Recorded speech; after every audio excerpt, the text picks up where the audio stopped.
Doctor Yunus বলছেন ছাত্ররা আমাকে ক্ষমতায় বসিয়েছেন, ওরা যা এটা বলবে সেটাই বলবে হবে। এটা কি আপনারা আসলে ব্যাপারটা কিভাবে দেখেন নাহিদ? না না, অবশ্যই এটা তো বিগত 16 বছর, আমরা আরো বলি 111 থেকে যে আমাদের বিরাজনীতিকরণ শুরু হয়েছে, সেই সেই সময় থেকে কিন্তু আমাদের এই রাজনৈতিক সংগ্রামটা এবং আমাদের বিরোধী দলীয় নেতাকর্মীরা যেই আত্মত্যাগ করেছে, নির্যাতিত হয়েছে এবং নির্যাতিত হওয়ার পরেও তারা বারবার মাঠে নেমেছে। তারা নামার কারণে কিন্তু একটা রাজনৈতিক পরিবেশ আমরা পেয়েছি, কথা বলার মিনিমাম পরিবেশ কিন্তু আমরা পেয়েছি, যেই রাইট। জায়গায় আমরা নেমে কথা বলতে পেরেছি। এবং এই অভ্যুত্থানেও আমরা সকল রাজনৈতিক দলের সেই ভূমিকাকে স্বীকার করেই, এবং তারা ভ্যানগার্ডের মতো ছিল, গুলির সামনে ছিল।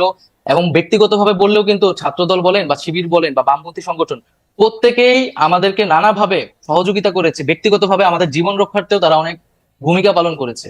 ওকে, আমার মনে হয় যে জনাব নাহিদ ইসলাম এটা খুব পরিষ্কার করে বলেন। নাহিদ ইসলামের কাছে প্রশ্নে যাওয়ার আগে আমি একটু এলিফের কাছে যেতে চাই। নাহিদ ইসলাম, আপনাকে আমি প্রশ্নটি করে রাখি। না, ঠিক আছে, আসছি আমি প্রশ্নে।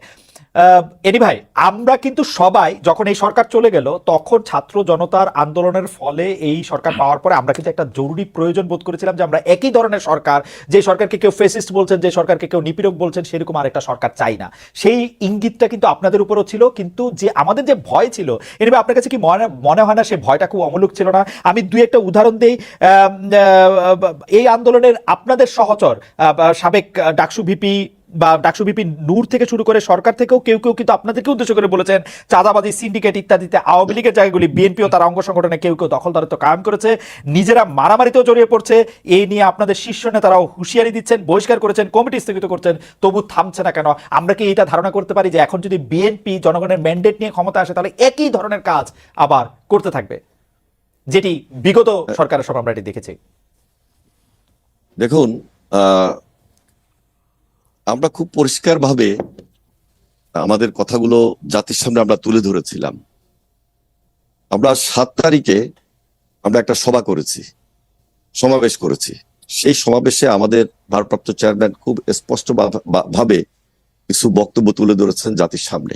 অনেকে সেই সমাবেশটা নিয়েও তখন বলেছিল যে এই মুহূর্তে সভাটা না করলে হয়তো হতো, কিন্তু একটা বৃহৎ দলের কিছু মেসেজ আমাদের ওই মুহূর্তে থাকার দরকার ছিল, এবং সেই মেসেজগুলো পরবর্তীতে সত্যি হয়েছে যে আমাদের যে দিক নির্দেশনা যে আমাদের এই জাতির সামনে, সেখানে বিএনপি কিছু মেসেজ সরাসরি থ্রো করেছে, এবং আমাদের চেয়ারপারসন দেশনেত্রী বেগম খালেদা জিয়া তিনিও পরামর্শ দিয়েছেন। দেখুন, 15 বছর প্লাস পরবর্তীতে এই যে ছাত্র জনতার আন্দোলনে যে ফ্যাসিবাদ পালিয়ে গেল এবং দেশে একটা স্বাভাবিক রাজনীতি আসার মতো সুযোগ তৈরি হলো, যদি 5 তারিখ 6 তারিখ এদেশে বা 7 তারিখ এদেশে যদি আরো বেশি হয়তোবা মারা যেত, তাহলে অবিশ্বাস্য কিছু ছিল না, কিন্তু তা হয় নাই। শক্ত হাতে আমরা সেটা মূল্যায়ন করেছি, শক্ত হাতে আমরা সেটা ফেস করেছি।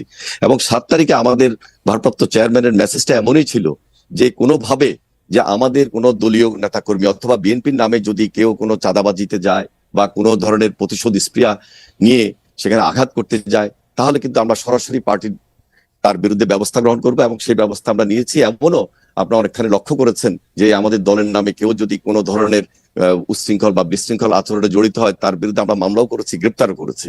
এখন সেই পর্যায়টি হয়তোবা অনেক কমে গেছে এবং নাই। আমাদের দলের নাম অনেকে ব্যবহার করার চেষ্টা করেছে। আমরা খুব শক্ত হাতে আমাদের দলের পক্ষ থেকে কিছু সিদ্ধান্ত নিয়েছি, সেই সিদ্ধান্ত অনুযায়ী আমরা আমাদের কর্মকাণ্ডকে অব্যাহত রেখেছি। আর আপনি যেটা বলছেন যে দেখেন, গত 15 বছরে 1.5 লক্ষ মামলা, 60 লক্ষ সাধারণ